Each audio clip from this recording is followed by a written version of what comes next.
नमस्कार। इस लेख में हमने संपूर्ण रामायण की कहानी हिंदी में लिखी है। यह हमने लघु रूप में लिखा है, जिसमें हमने इस महाकाव्य के मुख्य भागों को विस्तार रूप में बताया है। इसकी रचना महर्षि वाल्मीकि जी ने की थी। ये सब आपको पता ही होगा, और ये भी पता होगा कि रामायण कथा तो बहुत लंबी है, लेकिन आज हम आपके सामने इस कहानी का एक संक्षिप्त रूपरेखा प्रस्तुत कर रहे हैं। रामायण की कहानी मुख्य रूप से बालकांड, अयोध्याकांड, अरण्यकांड, केशिताकांड, सुंदरकांड और उत्तराखंड में विभाजित है।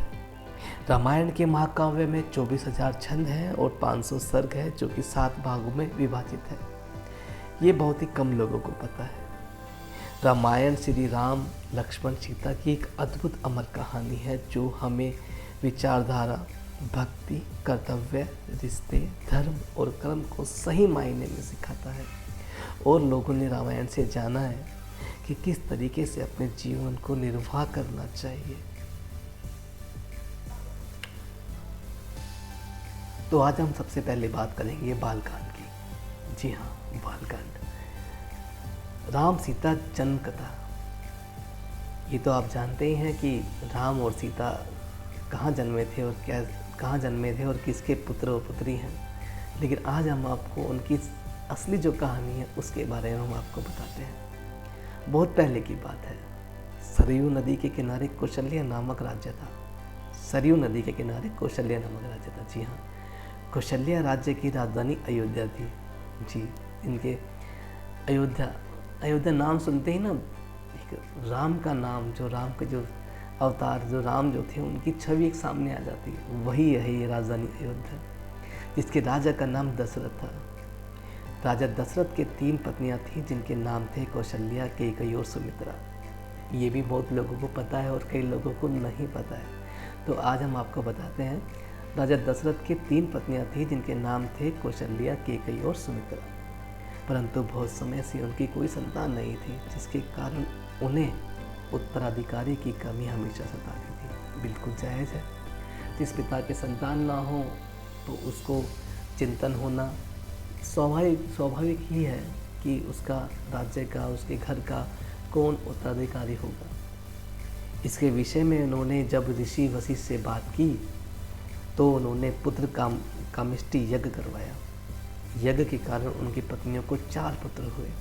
उनकी पहली पत्नी कौशल्या से राम हुए, कैकेयी से भरत हुए और सुमित्रा से लक्ष्मण और शत्रुघ्न का जन्म हुआ। सभी राजकुमार शास्त्रों और युद्ध कला में निपुण थे।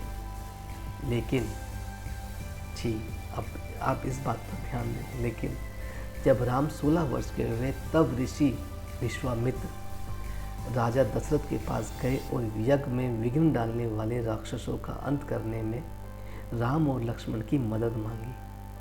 राम और लक्ष्मण ने इस कार्य को आदर से माना और कई राक्षसों का अंत कर दिया, जिसके बाद उन्हें विश्वामित्र जो ऋषि थे, उन्हें कई दिव्य अस्त्र प्रदान किए। एक दूसरे प्रदेश मिथिला के राजा जनक भी निसंतान थे। ऋषियों के कहने पर राजा जनक ने अपने राज्य के खेत में हल चलाना शुरू किया। हल चलते समय उन्हें एक धातु से टकराने की आवाज़ आई। खेत में जब वो हल चला रहे थे तब उन्हें एक धातु से टकराने की आवाज़ आई। जब राजा जनक ने देखा तो उन्हें सीत के कलश में एक कन्या जमीन में गड़ी हुई मिली। उस कन्या को जैसे ही राजा जनक ने मिट्टी से निकाला, राज्य में बारिश होने लगी। जी, जैसे ही उस कन्या को राजा जनक ने मिट्टी से निकाला, राज्य में बारिश होने लगी और उस कन्या को जनक अपने महल ले गए। सीत के कलश में पाने के कारण उस कन्या का नाम सीता रखा गया। जी हाँ, ये वही सीता है जिनको आज हम सीता माँ के नाम से जानते हैं और पूजते हैं।